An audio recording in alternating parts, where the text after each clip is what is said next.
Reflexiones treintañales de Juan Carlos Onetti. Tarde en mi vida he llegado a comprender que también yo estoy asistido por el privilegio de encontrar manuscritos anónimos y bien conservados.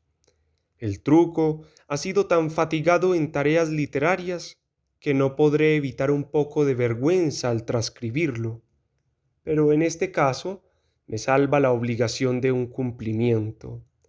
Y ahora copio adecuadamente los amarillentos pergaminos que el ignoto viajero olvidó en un arca que acababa de rematarse en la almoneda de Sotheby's en Londres. Escribió el hombre. Empleado en una agencia de publicidad en Buenos Aires, se me ordenó trasladarme a Montevideo para organizar una sucursal. Me fue impuesto disfrazarme de ejecutivo. Trajes, abrigo, un Stevenson que aún conservo y hasta guantes de Pecarit que espero todavía guarde la dama a la que finalmente acabé por regalárselos. Mas hete aquí que divago y perdonadme, enrabo y prosigo, pero mis planes para trasladarme a la muy fiel y reconquistadora ciudad de Montevideo coincidieron con un ataque de mal humor del general Perón o de la señora, y de aquel pronto malhumorado surgió la prohibición de que se viajara entre Argentina y Uruguay, de modo que me vi obligado a iniciar mi singladura vía Asunción del Paraguay, y, al fin de mucho papeleo y muchas horas de viaje, llegué al aeropuerto de Asunción, y al encuentro con mi hoy amigo Obando, que abandonó su coche para darme captura.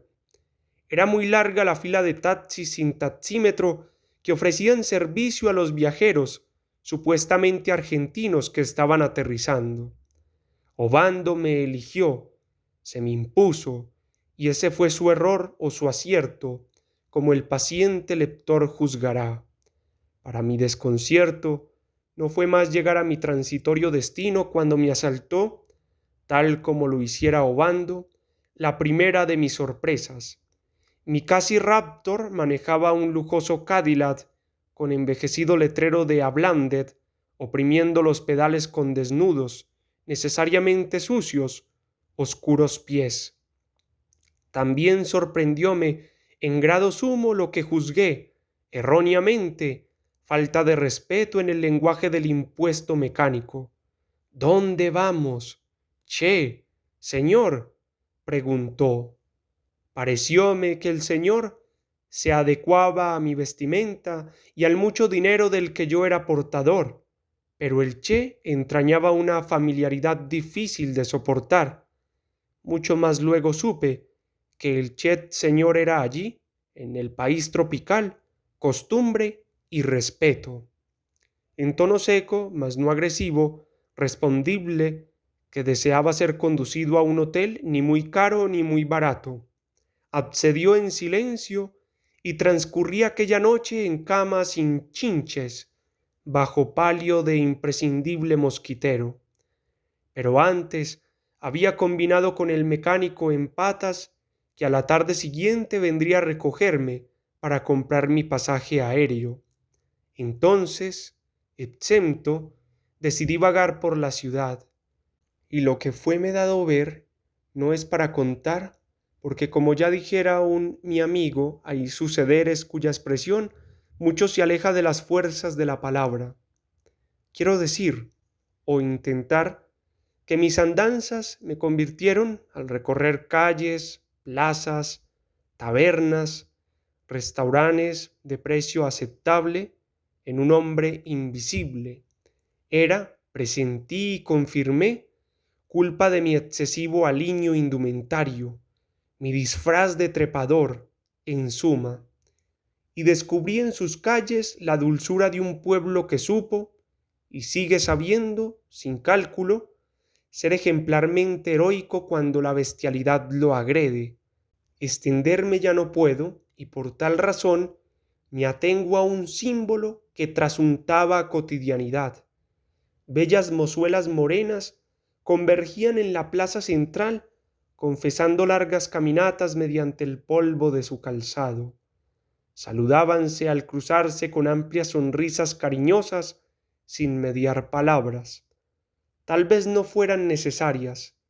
Aposentábanse luego en el atrio de la vetusta iglesia, exhibiendo sin reclamo sus mercaderías, tejidos casi impalpables por su asombrosa levedad, telas de gran blancura cuyos dibujos semejaban trabajos de diestras arañas.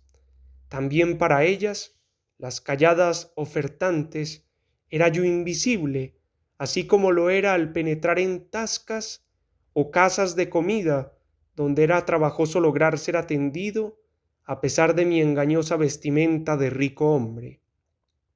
El sonar de mis pasos hacía nacer el silencio o provocaba que las conversaciones en idioma español derivaran en una lengua por mí desconocida. Así que enfrenté al día siguiente, separado por pulido mostrador, a una rubia muchacha indudablemente importada. Expuse mis deseos así como mi pasaporte y maniobré con el rollo de billetes que se me había confiado a fin de obtener mi pasaje. A todo esto, Obando se había acercado en demasía, casi hombro con hombro, lo cual mucho preocupóme, porque mi chofer era un indiazo de casi un par de metros de estatura y un ancho pecho que, calculo, doblaba la extensión del mío. Continué, exhibiendo ficticio desgarro, mi tarea de rellenar papeles que me imponía la rapaza blonda, pero mucho barruntaba, es cierto, que planeando estuviera ovando una faldatura de la que seríamos víctimas tanto yo como la nonata agencia montevideana. Agotado sin tropiezo los inexorables trámites, acerquéme al portal de la ya nombrada agencia y ovando a mi lado con una mantenida faz de indiferencia que disputé forzada y prologal. Recuerde el lector lo que fue diluido y olvidado en virtud de mi mala prosa. Estamos en Paraguay, la del dolor que escribiera Barrera, y más prolijamente estamos en la ciudad capital, Asunción.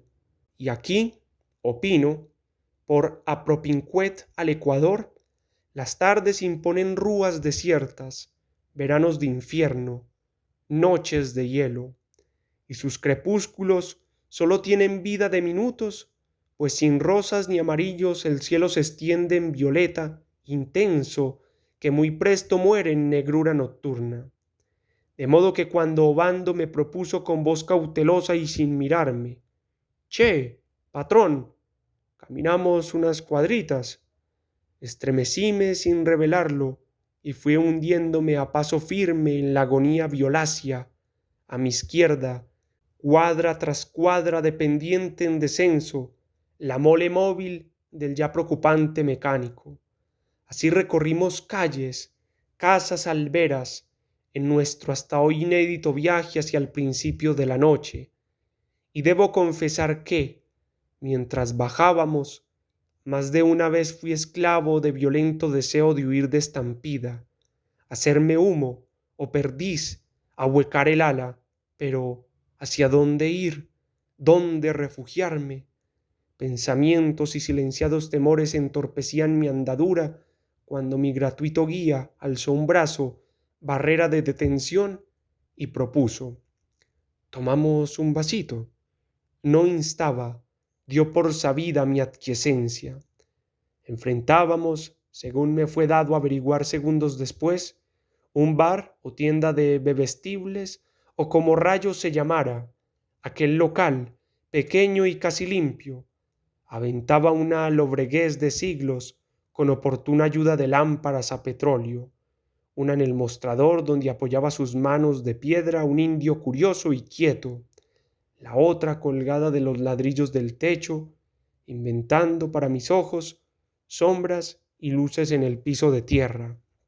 Guiado por el comprensible afán de quitarle mordiente a la situación que harto mareante me resultaba, dióme por barajar trivialidades mostrencas mientras mi acompañante, al que atribuía confesas y bien disimuladas intenciones delictivas, dialogaba en lengua que supuse guaraní con aquel simulacro de ídolo o Dios en barro forjado que presidía la nada desde su mostrador. Fruto de aquel incomprensible y magro consenso fue una botella de caña llamada Presidente y una turbia pareja de vasos, que no vasitos. Hicimos una pausa y catamos un sorbo. El largo y sombrío silencio de mi Virgilio quebróse como una nube hinchada y contenida que desgarrase sin aviso.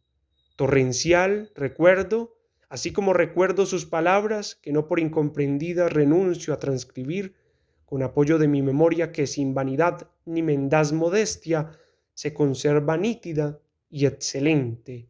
Sí, inició mi anfitrión vocacional dándole un tinguiñazo a la botella. Aquí todo es presidente, desde que me acuerdo.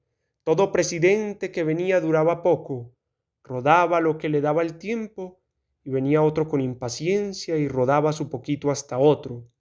Una serie de 20 o 40, digo, y el más simpático se nos fue con el Tesoro Nacional, y ahí más no se supo. Pero, quería decirle, tomé el vasito, che señor, que esto es gloria. Decirle que cuando lo vi bajar del aeroplano que venía de Buenos Aires, del directorio, pensé resuelto que a este porteño lo estafó a muerte. Y si puedo, ni los anteojos le dejo.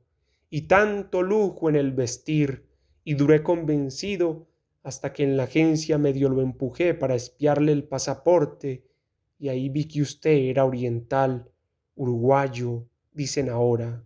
Y le digo, orientales y paraguayos somos hermanos, porque Artigas y López lucharon por lo mismo, peleaban contra el directorio que siempre quiso ser dueño en casa ajena. A nosotros nos tocó la gran desgracia. 3 gobiernos asesinos nos atacaron con apoyos de mentiras. Mataron sin piedad hasta que no quedó un solo hombre, ni adolescente, ni adulto, para manejar armas de fuego o un triste machete. Entonces era y fue cuestión de sentarse a esperar años a que los niños crecieran y se acollaran para ir lentamente haciendo de nuevo un Paraguay. Hoy lo tenemos, pero no bien. Primero, usaron a un país amigo para renovarnos guerra y muerte. Esto lo hicieron los gringos del petróleo y el obligado jefe enemigo era un alemán nazi y maricón. Nosotros éramos mucho más pobres en armas, pero olvidaron que éramos guaraníes, es decir, indestructibles, siempre más allá de posibles aniquilamientos. Hoy somos esclavos de otro alemán y no sabemos por cuántos años más. Yo sueño a veces, con alegría, que un enorme, incontenible ejército que formarán los miles de ahogados que fueron obligados a caer, muertos o vivos, desde los aeroplanos del nuevo nazi o abandonados en nuestro Chaco para agonizar y morir de hambre y de sed, vendrá para liberarnos. Es un sueño por ahora, che señor, pero nunca se sabe. Ya vi su nombre, el mío es Escolástico Obando, para servir.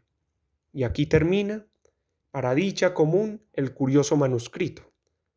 Extraña mezcla de distintos hablares.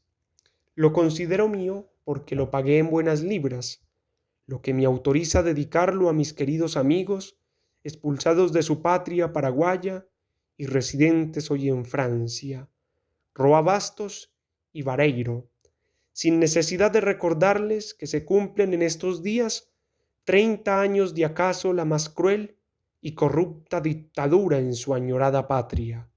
Abrazos. Mayo de 1984.